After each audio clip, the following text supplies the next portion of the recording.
I'm Joe Graydon. And I'm Terry Graydon. Welcome to this podcast of the People's Pharmacy. You can find previous podcasts and more information on a range of health topics at peoplespharmacy.com. Have you ever tried to protest a medical bill that seemed unreasonable? Most people find medical bureaucracy intimidating. This is the People's Pharmacy with Terry and Joe Graydon.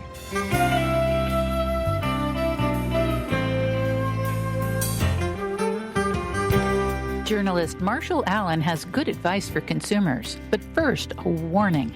We need to realize that the healthcare system is not broken. It was made this way, and it was made this way by the powerful institutions and stakeholders who are working together to extract the money out of our paychecks and out of our pocketbooks. Allen has spent years figuring out how to detect errors and fraud and what to do about them. Coming up on the People's Pharmacy, why you should never pay the first bill.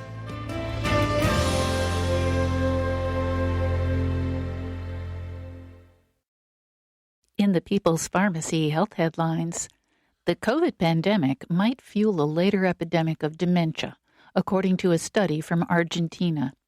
The researchers reported on more than 400 people over 60 years old who had recovered from COVID-19. Of these, about 60% showed evidence of cognitive impairment, even if their initial infections were mild. The scientists used accurate polymerase chain reaction tests to confirm infection with SARS-CoV-2. This incidence of cognitive difficulty is about 10 times higher than investigators would normally expect to find in a population of this age. They'll be following up with testing for these individuals for the next 3 to 5 years to see if the trouble persists. Should soccer balls be sold with health warnings? A leading Scottish neuropathologist has studied more than 7,000 professional players. He concluded that these men are 3.5 times more likely to develop dementia before they die than the general public. Professor Willie Stewart told Reuters, quote, "With the current data, we're now at the point to suggest that football should be sold with a health warning saying repeated heading in football may lead to an increased risk of dementia. In Europe, the term football refers to the game Americans call soccer. The authors call for further studies to clarify the risks of heading a ball in amateur and youth soccer." How well does the FDA assess the risks of medical devices? A study published in JAMA Internal Medicine analyzed a random sample of 1,000 adverse event reports in the FDA's MAUDE database. MAUDE stands for Manufacturer and User Facility Device Experience. Shockingly, the researchers discovered that more than 1 in 5 problems resulting in death were misclassified. Since the FDA only investigates reports involving deaths, this is a serious flaw in the system. A recent example of medical device malfunction involves ventilators from Philips. This week, the FDA announced that the use of these breathing devices could result in serious injuries or death. A less urgent problem involves CPAP machines. The same Dutch company, Philips Respironics, has recalled millions of devices because foam used to dampen the noise deteriorated. As a result, some people may have inhaled toxic particles or off-gassed chemicals. There's now a shortage of devices used by people with chronic obstructive sleep apnea. When women came down with urinary tract infections that cause frequency, urgency, or pain on urination, the standard antibiotic course used to be 7 to 14 days. Now, doctors prescribe antibiotics for 3 to 5 days. Men are less prone to such infections, but if they do come down with one, current treatment generally lasts 2 weeks.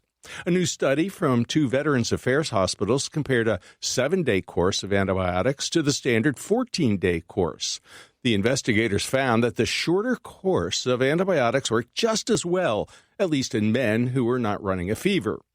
There was no significant difference between the 2 groups with regard to side effects or recurrence of symptoms after treatment. According to an accompanying editorial, For men with symptoms of lower UTI without fever or other evidence of systemic disease, 7 days of antibiotics should become a standard approach, and shorter courses of therapy may be equally effective. Does it matter what you eat after you've been treated for cancer? A new study of 1,400 German people who had survived colorectal cancer treatment compared healthful to unhealthful plant-based diets. The volunteers reported on what they ate, and the investigators scored that according to 3 different indexes. During 7 years of follow-up, 200 of the volunteers died. Overall, those who consumed the most whole grains, legumes, produce, nuts, and tea or coffee were more likely to survive than those whose diets were full of refined grains, desserts, and sweetened beverages. Sedentary people were most likely to suffer the ill effects of an unhealthful plant-based diet.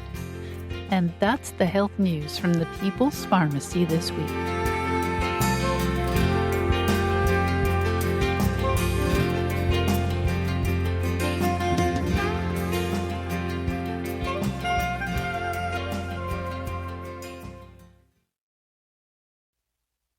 Welcome to the People's Pharmacy. I'm Joe Graydon. And I'm Terry Graydon. Have you ever tried to make sense of a hospital bill? It can be daunting. Even health professionals can sometimes find it difficult to sort out what services are being billed and for how much. And then there's the enormous total amount you owe. What can you do to unscramble unreasonable medical bills? Our guest is Marshall Allen, a journalist who spent 15 years investigating the healthcare system. He teaches investigative reporting at the Craig Newmark Graduate School of Journalism at the City University of New York. Today, we're talking about his new book, Never Pay the First Bill, and other ways to fight the healthcare system and win.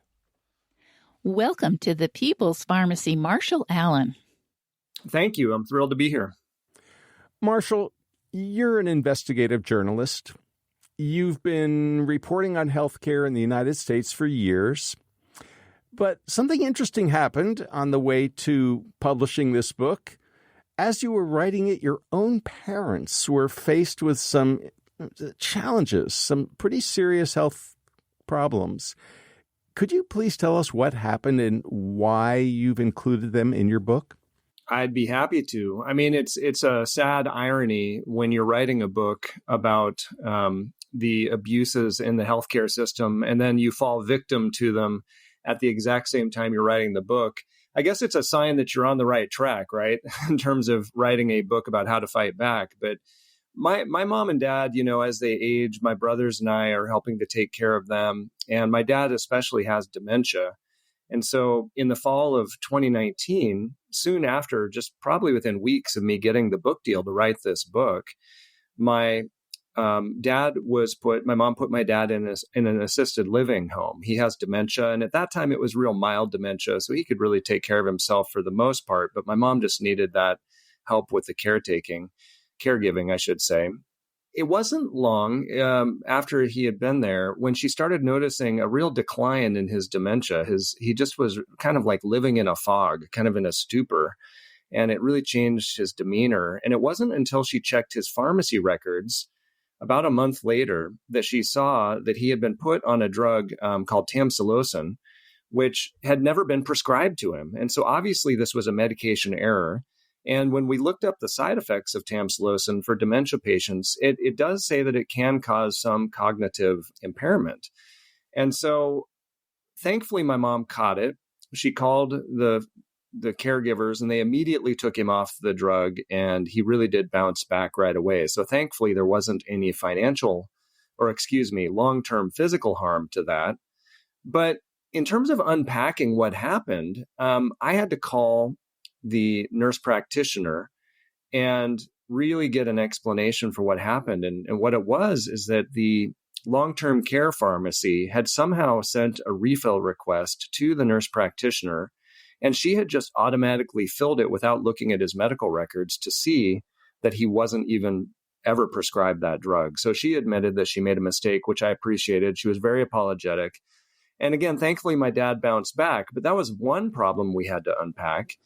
And of course, Because this is a drug that an older man might be taking for an enlarged prostate, she Right. probably didn't think it was out of the ordinary. If he had gotten a request for estrogen hormone or something, she might have looked at it a little more closely.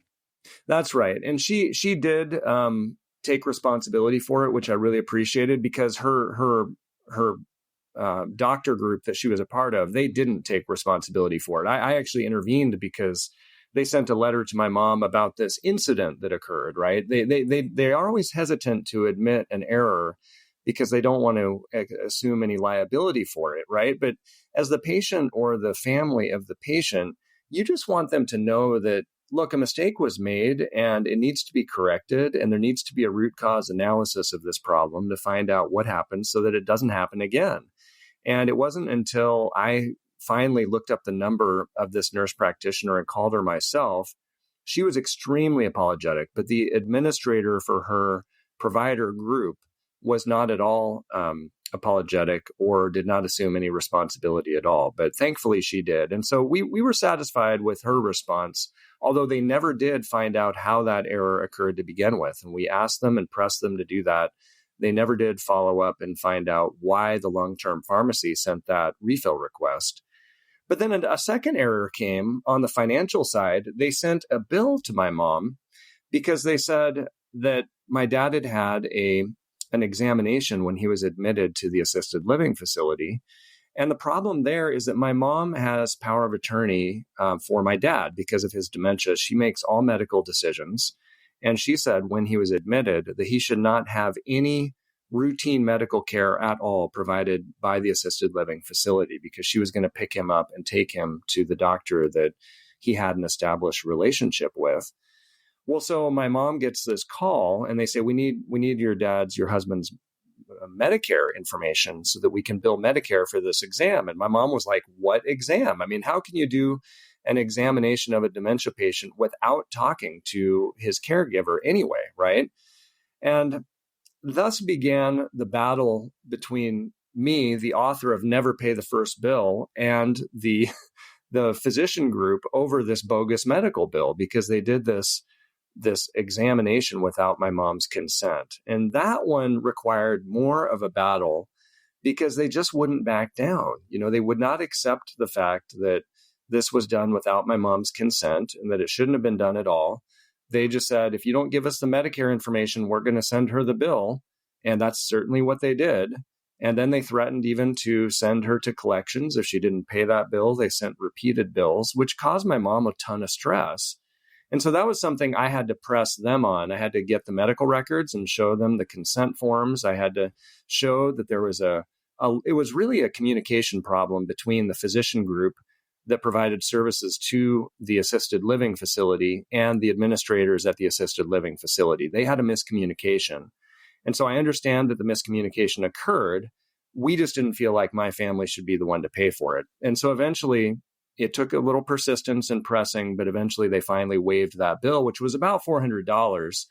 And my mom could have paid it. You know, she thankfully has the funds where she could have paid that. But, you know, it's the principle of the thing too. You know, when we get these bills that are inaccurate or overpriced, it's not right for these things to happen. And the system sort of acts like, well, that's just how things work and you need to accept it. And if you don't pay it, we'll send you to collections.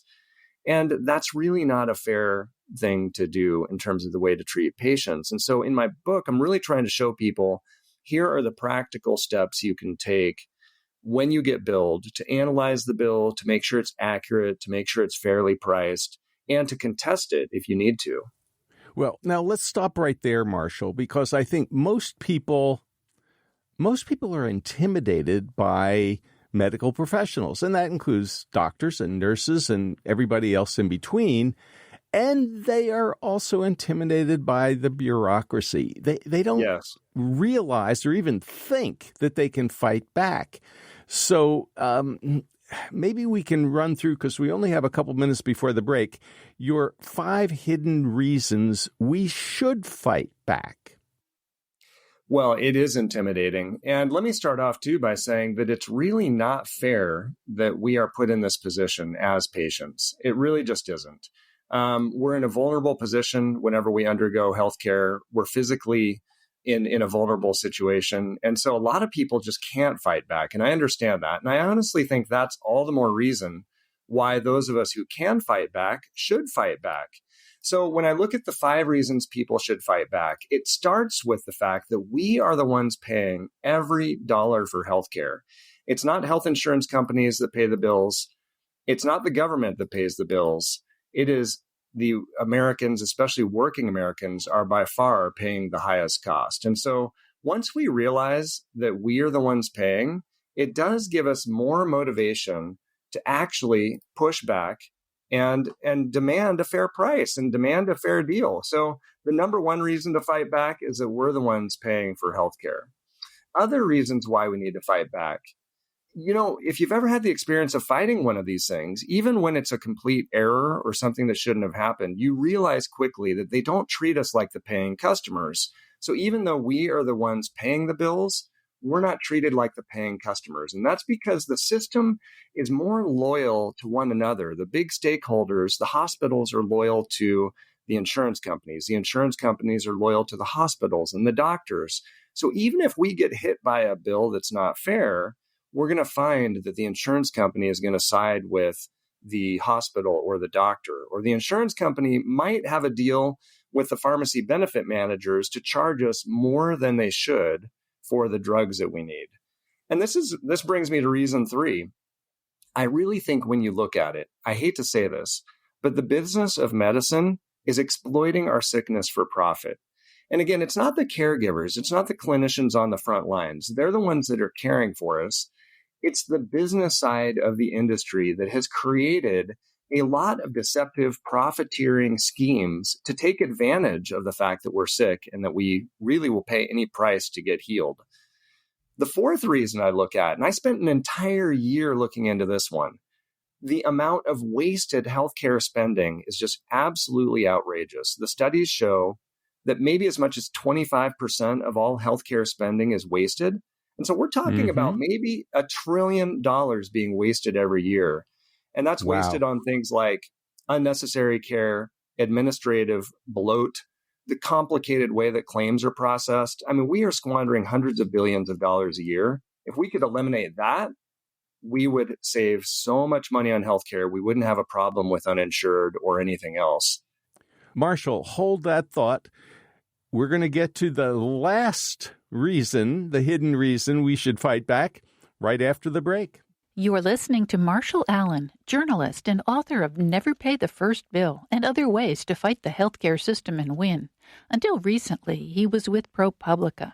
He now teaches investigative reporting at the Craig Newmark Graduate School of Journalism at the City University of New York. After the break, Marshall Allen will tell us about the 5th reason we need to fight back against unreasonable medical bills. We are actually paying for our health care, but with insurers or employers as middlemen, it doesn't always feel that way. Are Americans getting used to price gouging in the ER? Marshall Allen has a reason for urging us not to pay the first bill. We'll hear about his son's ear infection. How can you tell if the care being offered is really necessary?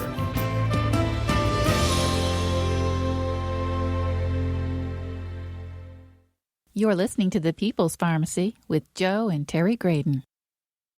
The People's Pharmacy podcast is sponsored in part by Kaya Biotics. Kaya Biotics offers the first probiotics which are both certified organic and hypoallergenic. All probiotics are produced in Germany under laboratory conditions with high-quality ingredients and under strict regulatory oversight. The 3 available formulas are created for very specific purposes, such as strengthening the immune system, fighting yeast infections, and helping with weight loss. To learn more about Kaya Biotics probiotics and the important topic of gut health, you can visit their website, KayaBiotics.com. That's Kaya Biotics.com. Use the discount code PEOPLE for $10 off your first purchase.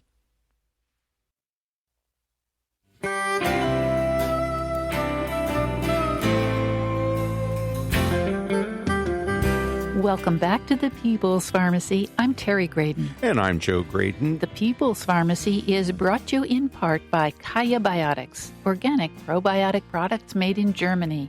KAYA Biotics.com. Also by Cocovia, now offering its cardio health product with 500 milligrams of cocoflavanols. More information at cocovia.com. We're talking about high medical bills and what you can do to fight back. Why aren't insurance companies more proactive in controlling the ever-rising cost of medical care? Our guest today is Marshall Allen, a journalist who spent 15 years investigating the healthcare system. He teaches investigative reporting at the Craig Newmark Graduate School of Journalism at the City University of New York. Today, we're talking about his new book, Never Pay the First Bill, and other ways to fight the healthcare system and win. Marshall, we had to interrupt you before you got to the fifth reason why we really should fight back. So, what is the fifth reason? Well, the fifth hidden reason we need to fight back is kind of a summation of the other four. We need to realize that the healthcare system is not broken. It was made this way, and it was made this way by the powerful institutions and stakeholders who are working together to extract the money out of our paychecks and out of our pocketbooks. We can look now at 20 or 30 years of data, and we can see that year after year after year, employers and working Americans in particular are paying unjustifiably high costs of healthcare, and it keeps going up and up and up. This is not by accident. Our politicians aren't going to save us. The healthcare industry is not going to find ways to save us money. And so consumers, employers, and employees, we need to equip ourselves and empower ourselves by learning what we need to do to push back. Now, Marshall, I want to go back to number one. Remember, you said we pay for health care.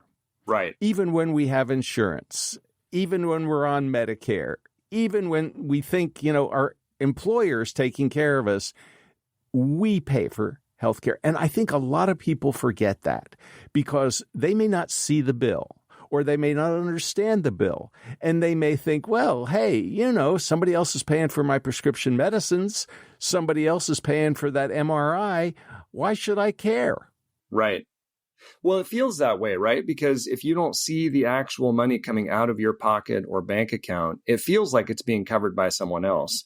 But the problem is this is like the long game, right? The insurance industry is a middleman. An insurance company is a middleman that takes our money, allocates a portion of it to the care that we need, and then takes a cut for themselves for administration and profit. Well, year after year, as costs go up, their incentive is to have costs go up because they're just taking a percentage off of the total for their cut. So as costs go up, they can make more money. And when we look at it and we wonder, why are we not getting the raises that we want to get every year? It's because our compensation is made up of our healthcare benefits, our retirement benefits, our paid time off, and our wages, right? If our healthcare benefits keep getting more money than they should, sucked out of our compensation, there's less money left over for our employers to give us raises. And when economists look at wage stagnation in the United States over the past 20 or 30 years, a big reason our wages are suppressed is because of the high cost of healthcare. So even if we've met our deductible, and so we think the prices don't matter, or we think we should go get unnecessary care or just spend more than we should, it does still matter in the long run because that rising cost has to be borne and spread out and paid by all of us. And so especially anybody who's been in the workforce for 10 years, 20 years, look back at how much you paid 10 years ago and look at what you pay now. It's probably about twice as much, which is just outrageous. Now, this sounds like price gouging, and you do have a very interesting incident that you describe in your book, which helped you realize just how much we do suffer from price gouging in the U.S. Would you tell us about the migraine headache attack your wife had while you were on vacation? Of course. I like to also talk about this as my best hospital experience ever because it was so remarkable. My wife and I were on vacation. So we were away from home. It was after hours. And unfortunately, my poor wife is just afflicted with migraines. She gets them quite often. And usually she just needs, especially when it gets bad, she needs some fluids, just some hydration and some stronger pain medication. And so we were away from home. It was after hours, and the only place we could go was the hospital emergency room. So I pull into the parking lot, walk through the front doors, and my wife, of course, is holding her head from pain, and I'm holding my head because I'm anticipating the emergency room bills that we're going to get hit with, because everybody knows that the emergency room is the most expensive place to get healthcare.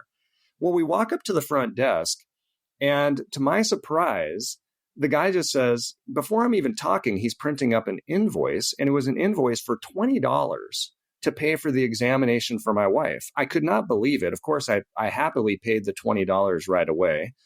We go to the back. I'm like, okay, now the doctor's going to ask for the MRI, because they always think that my wife is like having an aneurysm, even though this happens to her all the time. We go back and the doctor just says, well, looks like she needs some fluids and maybe some pain medication. And I was, again, amazed. He didn't suggest any type of MRI scan of her brain. He didn't overreact. But then I was like, okay, he says, you can get your drugs on your way out of the hospital. I was like, okay, this is where they're going to get us. This is the pharmacy. Everybody knows about spread pricing and markups on drugs. And anyway, we go to the pharmacy and it's like $30 and we get the drugs that we need and we walk out the door. And I just thought to myself, I've never felt so cared for by a hospital. But the punchline is this. The hospital was the Nairobi Hospital in Kenya in East Africa.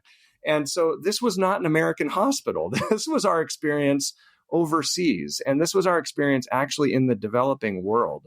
And so it made me realize hospitals in the United States, they could give us the prices up front. In fact, they're required to now by the federal government's price transparency rule.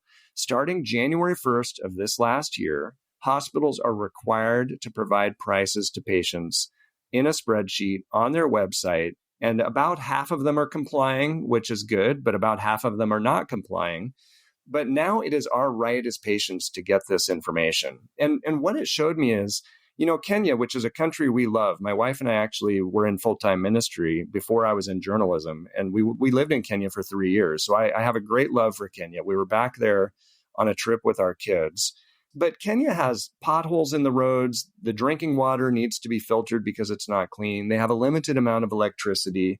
And yet somehow the Nairobi hospital has figured out how to give prices to patients when they come in and how to not price gouge them when they go to the emergency room. But you look at American emergency rooms, they're not giving the prices up front. They're price gouging. Emergency room bills are one of the leading causes of medical debt in the United States. A lot of out-of-network billing happens in emergency rooms. I mean, it really is a moral and ethical problem that has just baked itself into our American healthcare system, and it just isn't that way in other countries. Well, I'd like you to tell us a bit about your son's swimmer's ear treatment, and then why you chose the title, Never Pay the First Bill, for your new book. Thank you. That's a great question. So this one, I think, kind of shows how it's not always so difficult to fight these bills, right? We want to think that it's such a pain that no one will ever do it. But actually, if you follow just some basic steps, you can save yourself a ton of money. And in this case, my son, we had been on a road trip and my son went to the urgent care because he had been swimming in a lake. And I know I was just being paranoid, but I had read these stories, about these flesh-eating bacteria that are in lakes. And so I was freaking out, not a lot, but just I wanted to have him checked, because we had a long drive ahead of us. So we went to an urgent care in Arkansas and they cleaned out his ear, no problem. But a few weeks later, I got a bill in the mail for $250. And I knew that didn't seem right because it said on the bill that my insurance had covered nothing, like $0 covered by my insurance plan. And I have good insurance. I mean, it's expensive insurance. I'm paying a big monthly premium, but we actually we at the time had a zero deductible plan. So I knew that the insurance had to have covered some of it. So I called the customer service number at the insurance company and I said, hey, I'm calling about this particular claim. And they said, what claim? The claim had not even been submitted to my insurance company by the urgent care. I called the urgent care. I said, hey, the insurance plan hasn't even seen this bill. You need to send it to them. They said they had made a mistake, and they sent it to my insurance plan. And right there, in about 5 minutes, I saved $250. And so when I say the title of the book is Never Pay the First Bill, I'm not saying don't pay your bills, right? We should always pay a fair price for the services that we receive, as long as it's accurate and as long as it's fair.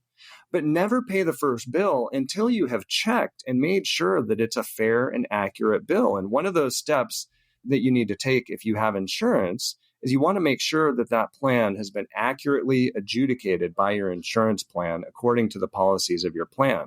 You would not believe the number of mistakes that happen. And sometimes the mistake is as simple as the clinic didn't even send the bill to my insurance company. I mean, that's about as fundamental a mistake as you can get. But thankfully, it's an easy one to correct, and it saved me hundreds of dollars. Now, how important is it to check your receipts carefully? You write about a doctor who actually reported his company, the group that he worked for, to a fraud investigator because he got a bill for a COVID-19 test that he had done for $10,984. And he knew that the materials that go into this test should cost about $8. Right. So what's going on here? Well, this is another example of how your insurance company is not always looking out for your best interests and for our best interests. In this case, it was a doctor named Zachary Sussman in Austin, Texas. And during the pandemic, he was doing antibody testing. He was organizing the antibody tests for one of these freestanding emergency rooms that they have in Texas. And so he was setting up the test. So he knew the test only cost about $8. He was going to be traveling, and so he wanted to get an antibody test just to see if he had had COVID or not. And he knew it was cheap. So he figured when he went into his own clinic where he worked, that they would give him one on the house, like give him the bro deal just because it was easy to do. And he was a doctor and he worked there. Well, they still took his insurance information, and he didn't think they would bill his insurance, but they did. And when he got the explanation of benefits from his insurance company, he saw that for that one $8 COVID test, his insurance plan had been charged $10,984, as you mentioned. And even the bigger surprise was that the insurance company paid the bill in full. No discount. Insurance companies like to brag about their great discounts that they get for their members, which is why we sign up for their plans, right? Because we're supposed to be getting this discounted rate. No discount. Now, in this case, because it was a COVID bill, they didn't send him the bill, right? Insurance companies were paying these bills in full for COVID tests, or at least they should have been. But Dr. Sussman was so alarmed by this that he actually emailed his employer, that freestanding emergency room, on the spot. He resigned. And he said in his email that he was worried that this was a fraudulent transaction. The other thing he did is he complained to the insurance company. He called the fraud department and he said, "This is fishy. This is suspicious." And he said the fraud department just kind of shrugged their shoulders like, yeah, we kind of see this stuff all the time. And I've actually documented this. I have talked to about a dozen fraud investigators who work for insurance companies. They see fraud all the time. But the problem is, again, it's that loyalty that the insurance company has to the doctors and to the hospitals. Their loyalty is to those frontline providers so that they can have them in their networks. So I have documented and talked to a dozen fraud investigators for insurance companies who told me that even though they catch the fraud, even though they catch this upcoding, these overpayments, the insurance companies are very slow to take action because they don't want to disrupt their networks. Their loyalty is to their networks. It's also expensive to press these cases against doctors or hospitals because you know that they're going to lawyer up, they're going to fight tooth and nail to defend themselves. And so the insurance companies might cut them off, but they're not prosecuting these people for fraud. And yet you see fraud prosecution all the time in the government plans, like the Medicare, the Medicaid plans. It's very common there because the government actually holds people accountable. But for working Americans, we are expecting the insurance industry to defend our money from fraud, and it's just not happening. And it's a huge problem. And so I have 3 chapters in the book for employers. And one thing I recommend that employers do is get a third-party vendor who does data analytics to take a look at your claims, especially if you're a self-funded employer, because you need to make sure that those claims are being processed appropriately and that the prices are appropriate. And if you don't have a third party doing that, you're probably letting a lot of money get away from you without you knowing it. I don't want to go too far into the examples you share in your book, but there was one that really jumped out at me. It was a mom who took her daughter to the Children's Hospital of Colorado. The daughter was 5 years old, and she was literally tongue-tied. Right. It required a very simple surgical procedure, and then she got a really big bill for ear piercing. Yeah, unbelievable, right? So this also gets at the bigger picture here of avoiding unnecessary care. You know, a lot of times people think, well, I don't want to argue with someone about a medical bill, or I don't want to look at a medical bill. But there is so much unnecessary treatment, unnecessary tests, unnecessary procedures that go on that even if you're not going to fight a bill and be confrontational with a doctor or a hospital, imagine how much money you could save if you didn't get care that you didn't need. I mean, they estimate that maybe 25% of all the healthcare that's provided is unnecessary. And this case is maybe the most absurd example I've ever documented. A mom took her daughter in. The daughter was 5 years old for this very simple procedure. And the surgeon said to the mom, well, would you like me to pierce her ears while she's asleep with the anesthesia? And the mom said, do you guys do that? And the surgeon said, oh, it's kind of a fun thing that we like to do sometimes. Well, little did the mom know that the hospital was going to add a facility fee to this. Now, the surgeon also charged a small fee, which the mom paid. But then the hospital charged an $1,800 facility fee.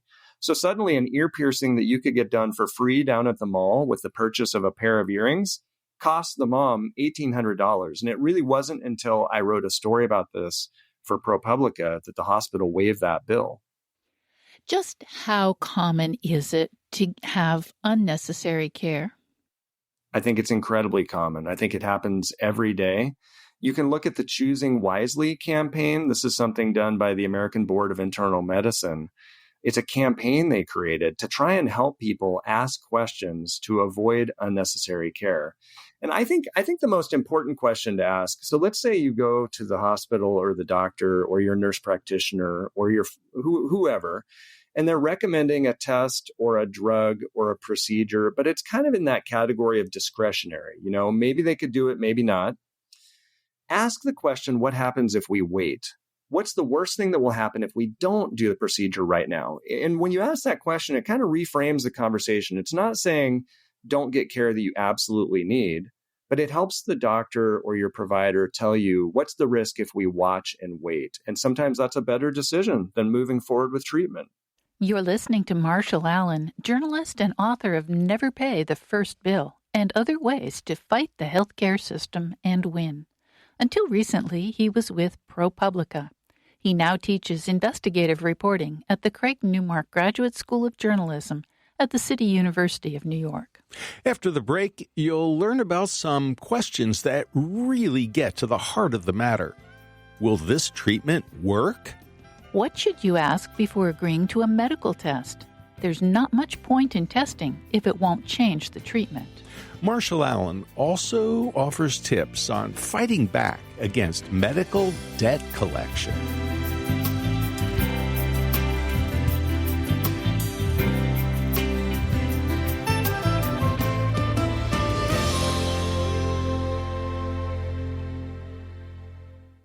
You're listening to The People's Pharmacy with Joe and Terry Graydon. The People's Pharmacy podcast is supported in part by CocoVia, now offering its new cardio health product with 500 milligrams of cocoflavanols. This 100% pure CocoPro cocoa extract formulation is backed by 20-plus years of research on cocoflavanols. Cocoflavanols increase the body's output of nitric oxide to improve endothelial function, which results in enhanced blood vessel flexibility and better blood flow. More information at cocovia.com.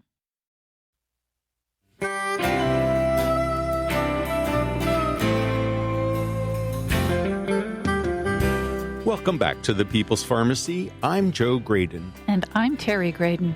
The People's Pharmacy is brought to you in part by CocoVia, now offering its cardio health product with 500 milligrams of cocoflavanols. More information at cocovia.com. And by Kaya Biotics, organic probiotic products made in Germany. KAYA Biotics.com. One of the leading causes of bankruptcy is medical debt. An accident or a serious diagnosis can result in overwhelming bills, even if you have insurance. What can you do when the bill collectors start calling? Today, we're talking with journalist Marshall Allen about his new book, Never Pay the First Bill, and other ways to fight the healthcare system and win. Marshall, I'm really intrigued with some of the questions that you have posed to encourage your readers to really get to the heart of the matter. Like, well, what are the chances this treatment, and I would add, or drug, will work? And what does it cost? And what are the risks? And what happens if we just wait a little while? Right. But let's go back to the, will this treatment work? You know, I think that when most people toast bread, they expect it to work like 100% of the time. When they turn on their car, they expect the car to start 100% of the time. And yet, an awful lot of the medications that we take may work 5 or 10% better than nothing at all, a placebo. So how do we ask the question so that our doctors can actually tell us, well, if you take statins, this is how much longer you might live. And if you don't take a statin, well, this is what could happen. So we can actually get some real numbers that make sense. I think it starts with understanding that there often are no obvious, easy fixes for the things that are ailing us, right? We sometimes, lay people, patients can go to a doctor or go to a hospital and just expect that they're immediately going to know exactly what's wrong or that there's a simple fix. We all wish that there was some easy way to fix us, right? It's not always that clear. And I think that most patients just don't really understand that. And I think just having a conversation with the doctor where you don't presume that you're going to do something. I think we as Americans sometimes think that taking action is better than not taking action, or taking a pill or doing a procedure is better than not taking the pill or not taking the procedure. So I just think that question, I'm not quite sure how you phrase the question. I'd be interested in what you all think would be the best way to phrase it. But until you realize that many of these drugs are not as effective as they're purported to be, you don't really even know to ask that question, right? That's why I like that question, what happens if we wait? What happens if we do nothing? Because then it causes the conversation to be reframed in the light of not taking action instead of in the light of taking action. But I don't know, what would you guys say to that question? Well, and I think it's also relevant not just for treatments or for medications, but even for tests. For example, I saw my primary care physician very recently, and she said, "Do you want an osteoporosis scan?" And I said, not right now. Mm-hmm. I'm not crossing it off the list forever and ever, but I don't feel that I would really want to start taking a medication. And what's the point in having the scan unless you were willing to take the medication if the scan showed you needed it?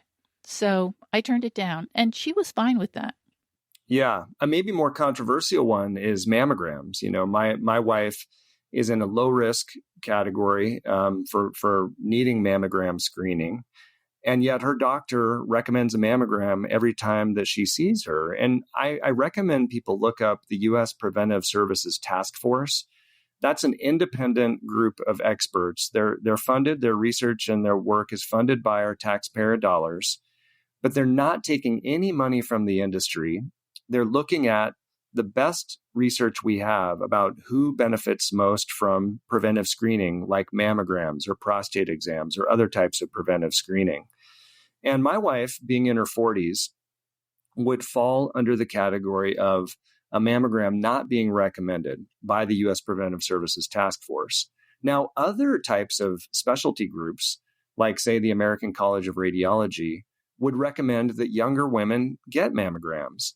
But if you look at who's making the recommendations and then look at how the finances might be influencing their recommendations, I think it's wise to weigh more heavily the recommendations of industry experts who are not taking money or who are from the industry, or who are not financially benefiting from these types of treatments, right?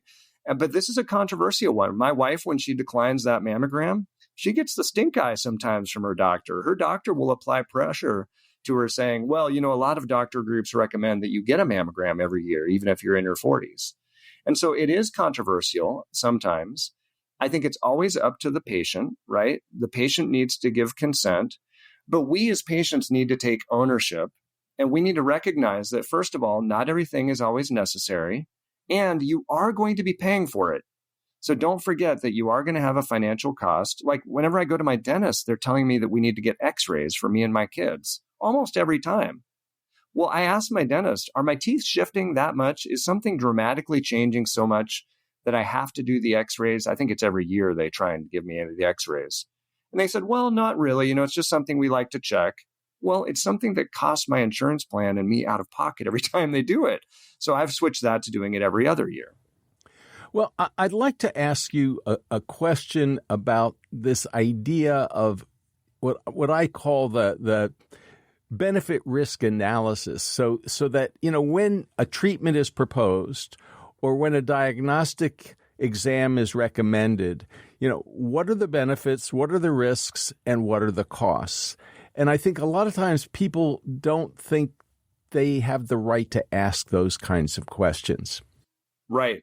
And if you don't realize that about 25% of all the care that's provided is unnecessary, then you assume that everything that's being recommended needs to be done. And I think that is sort of a default setting that a lot of patients are on. But what they don't often factor in is the fact that there's financial harm and there can be physical harm that's an outcome of any of these treatments. I think about something like back surgery. I have a friend of a friend named Jeff who was referred to me because he wanted help finding a good back surgeon, which is something I try and help people do all the time. Anyway, I referred him to a couple doctors. He looked up a couple doctors in the Dallas area, and I checked him out. They looked like they were great. He went in. Both of these doctors said, we need to operate on you. One of the doctors was like, this is an emergency. We have got to do a spinal surgery on you right now, or else you could be paralyzed even the next time you go play golf. Well, Jeff, I did talk to him too about how often back surgery is not effective and it's often unnecessary. Jeff instead went to physical therapy for 6 appointments. He changed his diet. He changed his training schedule. He was kind of in that middle-aged category, reaching almost 50 years. And he was still training in Taekwondo like he was a 20-year-old. So he lightened his workouts. And lo and behold, his back and neck pain went away. And Jeff now just kind of shakes his head thinking about how he almost went under the knife with this surgeon because he was told that he would be paralyzed if he waited another day. And so I think we need to look at the financial incentives. We need to look at the risks that we have. We need to look at what are the other pathways that we could go down before we try something aggressive. We need to realize that there could be side effects or complications with any drug or any procedure that we undergo. And so I think what we're saying here, what you all and what I'm saying is we need to be engaged healthcare patients, right? We need to be scrutinizing our own bodies, the treatment options, how things are paid. And to some people, this sounds very intimidating. And I know it is intimidating. And we will get better at it. We will learn it. And I know a lot of people won't be able to learn it, but a lot of people will. And I just think this is an approach that hasn't really been tried, where we say, let's equip and empower patients to be smarter healthcare consumers. I think it can make a tremendous difference, and it can save people a ton of money and potential harm from complications. Well, when we talk about the benefits of being literate in healthcare costs, let's talk about the worst nightmare, which is medical debt collection. Yeah.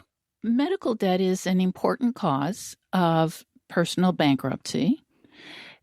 how can people fight back once the collectors are coming after you? And another question, if you don't pay the first bill, does that put you at a disadvantage later on? That's a great question. I'm really glad you brought that up because 1 in 6 Americans right now has medical debt in collections. That means if you two or me, if we don't actually have medical debt in collections ourselves, we certainly know somebody who does. And this to me is one of the greatest embarrassments of our whole healthcare system, that we spend about twice as much per citizen on healthcare as the citizens of any other developed country. And yet, we have tens of millions of people uninsured and tens of millions who are being literally called and hounded by medical debt collectors. So I included a chapter in the book about what to do if you're in this situation. And the first thing that you need to do is dispute the debt in writing. Do not ignore a call from a medical debt collector, because there's a good chance that that bill is inaccurate or overpriced, or might be able to be something where you can make them prove that they're the ones who should be pursuing you for that debt. So dispute it in writing. I have a template that you can use that's in the book.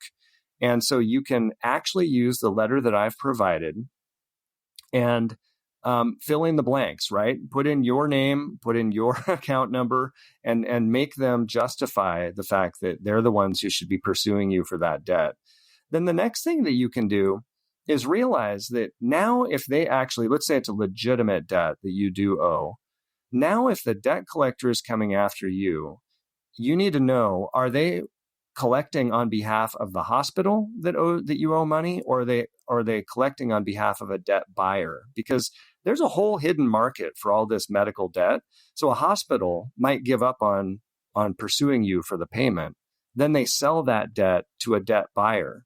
If that debt has been sold to a debt buyer, in a really dark way, your leverage has improved a lot when it comes to negotiating a better deal for yourself.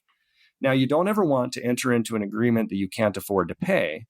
But I talked to an expert named Jerry Ashton, who's one of the founders of a charity called RIP Medical Debt. And Jerry Ashton said that these medical debts, they are bought for about pennies on the dollar. So if you owe $1, they're buying that debt for about 5 cents at the most. So if you owe $100, they're buying it for about $5. So when it comes to negotiating a better deal for yourself, Jerry said that you should be looking at about 15% of what you owe, you should expect to try and pay. In other words, that's an 85% discount. Now, no one would ever think that you're going to be able to get that kind of a discount, because the debt collector is going to want the full 100%, right? If you owe $1,000, they're going to tell you that you have to pay $1,000. But if you know that if you owe $1,000, they only paid about $50 for that $1,000 in debt, well, now you can try and negotiate it down to about $150 or so that you can get a discount, you can get a better price, and they can still make a profit, so they can go back to their boss and they can present themselves as a winner to their boss. And so it's just very important that people understand how these systems work. It's all very opaque, and it's like this black box, right, that we can't really see through. But if you understand the incentives of the system, the way the system is working, and how to navigate it, you can save yourselves hundreds or even thousands of dollars off of your medical debt, off of your medical bills, going to a lower priced independent imaging center instead of going to a high priced hospital imaging center.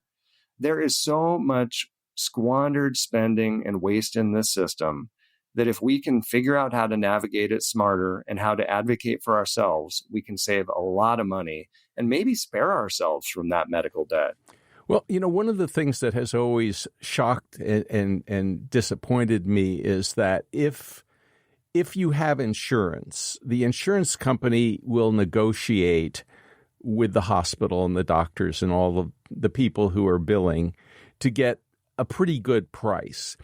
If you don't have insurance and have exactly the same procedure or have to go to the emergency department for exactly the same problem that somebody with insurance goes, you're going to often be charged way more, maybe 50% more, maybe even more than that. And people don't always realize that they can in fact, negotiate with the hospital, with the doctors, with the whole healthcare system, even if they don't have insurance. That's right. You're finding now that more and more doctors and hospitals and other medical providers are really excited to take cash payments. And so sometimes these cash payments are even better than what they're getting from insurance companies, because think about it from their perspective. If they don't have to deal with an insurance company, they save so much money trying to process that claim and get reimbursed. Some insurance companies are rejecting up to 30% of the claims that are submitted to them. And I know that, doctors and hospitals are probably making mistakes on the claims that they submit. But when you have like a 1 in 3 rejection rate of medical claims, it shows that our claims processing system is totally broken. And ask any doctor or anyone in a hospital, and they will tell you that right away. So if you're a cash paying patient, now hospitals are required to post cash prices and all their negotiated insurance rates on their website. I would assume if I'm a cash patient, I want the lowest price that hospital has negotiated with anyone, because you're going to pay them up front and they're going to save the money that they would spend chasing that bill for collection through the insurance company. So I encourage people, let's not accept the price variation that they've introduced into the system. That's one way that they just try and make more money than they should. There's no reason that we as consumers should say that it's fair for them to charge one patient, say $100, and another patient $200 or $500 or $1,000 for the exact same thing. That's how the healthcare system has been taking more money from us than it should, by requiring some patients to pay more for the exact same thing than other patients pay. I fundamentally don't think that's fair, and we should push back whenever we encounter that situation. Marshall, could you tell us a little bit about the insurance warrior, Lori Todd, who helps patients through their insurance appeals? Lori Todd is an incredible presence. I don't quite know how to describe the powerful force that is the insurance warrior. She's a woman who lives in Washington who helps people with their appeals. A lot of times, you need some type of care and the insurance company rejects the care that you need, or even worse, you get the care and then the insurance company rejects paying for it. Now you're stuck with a massive medical bill. The insurance warrior, the only thing I could say when I was writing up what the insurance warrior does is say, buy her book. Her book is amazing.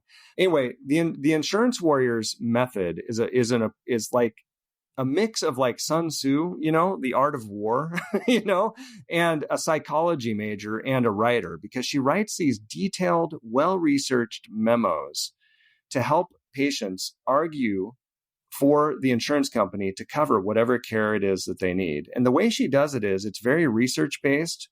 It's not emotional. And I think one of the biggest mistakes patients make when they make an appeal to the insurance company is they appeal based on emotion. They say, if I don't get this type of coverage, I'm going to die, or my child is going to die, or we're going to be deep in debt. And all those things may be true. In fact, they probably are true. But the insurance company is looking at this like a contractual arrangement. And so the insurance warrior's appeal method takes that logical, research-based approach, a contractual argument, to show how the insurance company is violating their contractual agreement with the patient by refusing to cover whatever it is that patient needs covered. It's very well thought out. It's very strategic. And it's a lot different than the emotional types of appeals that we tend to make if we're just basing it based on, how we're feeling about having these claims rejected. Marshall, there are literally tens of millions of Americans who have gone through COVID-19. That is to say, they became infected and they have survived, thank goodness, and maybe didn't even have very many side effects of the virus. But 2, 3, 4 months later, they are now long haulers. They have this thing called long COVID or post-COVID syndrome. And it's pretty terrible. I mean, brain fog and fatigue and shortness of breath, and there's just a whole bunch of symptoms. And they're not going to get coverage. That is to say, the government isn't going to protect them from this condition, and doctors are not clear on how to treat it yet. So these folks could be running up huge bills over the course of the next year or 2 or 5 or 10. We just don't know how long it's going to be. What kind of advice can you give folks who are now facing what could be a very long chronic condition? I think, unfortunately, people with chronic conditions they're suffering physically and they're suffering financially. And they're just put in a really unfair position by our healthcare system. It's unfortunate that I even had to write this book, because a lot of times you can fight back and you can win, but a lot of times you can't win. And you don't really know until you put up the fight. But we will always lose if we don't push back. And so my encouragement for those folks is you can fight back and win. So in those situations, you would really want to be able to show that your long haul symptoms are related to the original COVID infection that you suffered. And so I think that you would want your doctors to be documenting that in your medical record. And then you want to, again, look at this insurance arrangement like a contractual arrangement to pay for the care that you need. And if this is originally tied to your COVID infection, where insurance companies were supposed to cover anything COVID related, well, then you're going to need to convince that insurance company that it's in their best interest contractually to fulfill their contractual agreement by covering that for you. And so I think making sure your doctors document it, making sure your doctors always show that it originated and was an outcome of the original COVID infection, I think that's extremely important. And then don't give up. Be persistent. And read the chapter that I wrote about the insurance warriors methods. Read her book, because I think that'll help you frame your argument in a way that will be as convincing as possible so that hopefully you can get these costs covered. And I do think I'm a little worried because it's not just the long haulers. I think that we're going to see in the coming months insurance companies backtracking, looking at claims from the past 6 months, from the past year, and actually reevaluating some of the things that they might have covered in the past. I would not be surprised at all to start seeing some of these clawbacks by insurance companies to try and get money back for money that they paid out related to COVID. I think that's going to happen.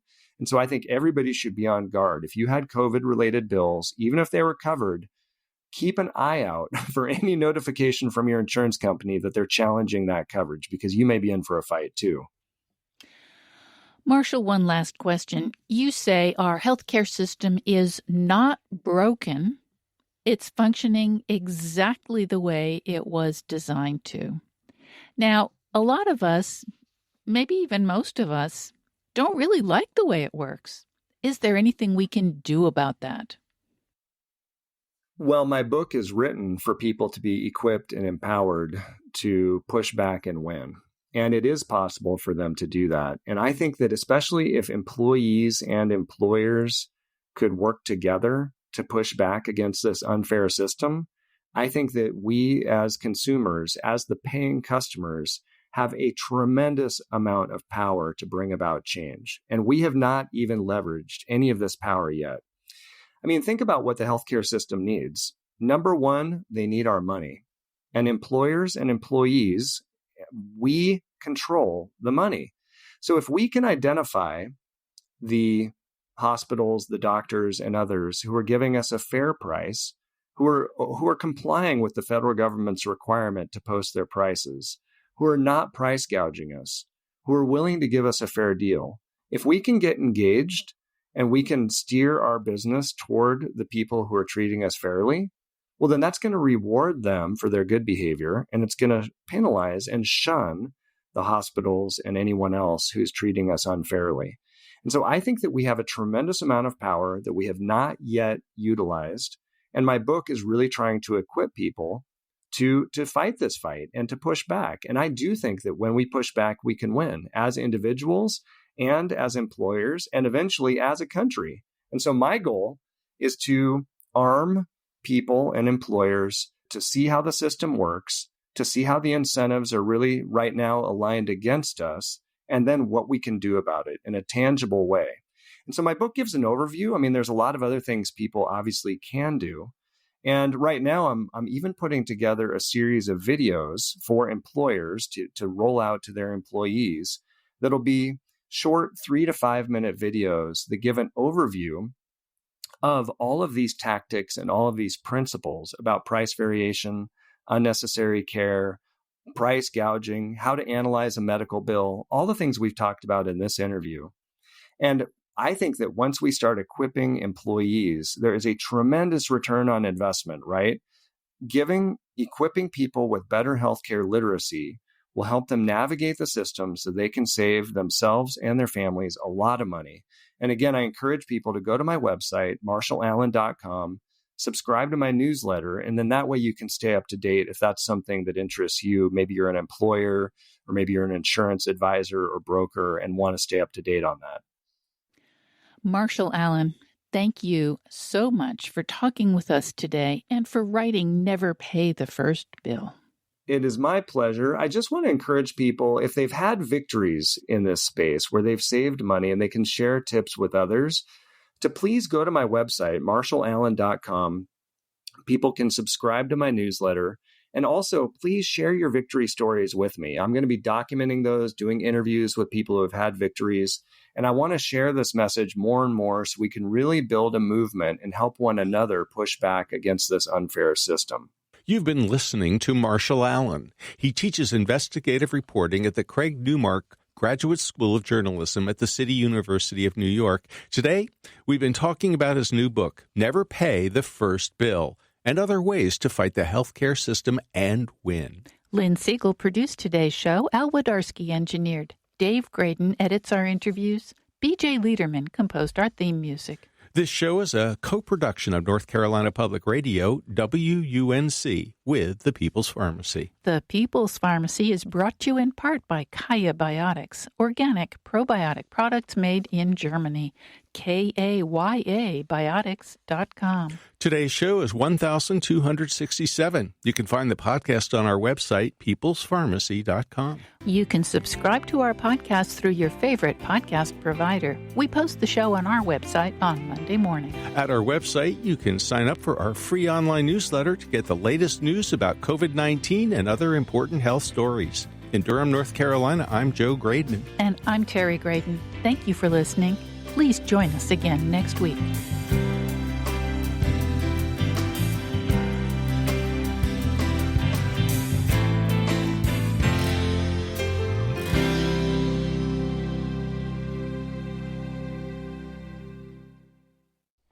Thank you for listening to the People's Pharmacy Podcast.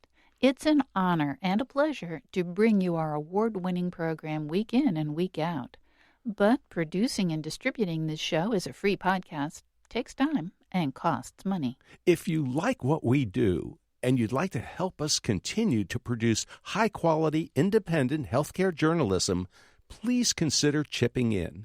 All you have to do is go to peoplespharmacy.com/donate. Whether it's just one time or a monthly donation, you can be part of the team that makes this show possible. Thank you for your continued loyalty and support.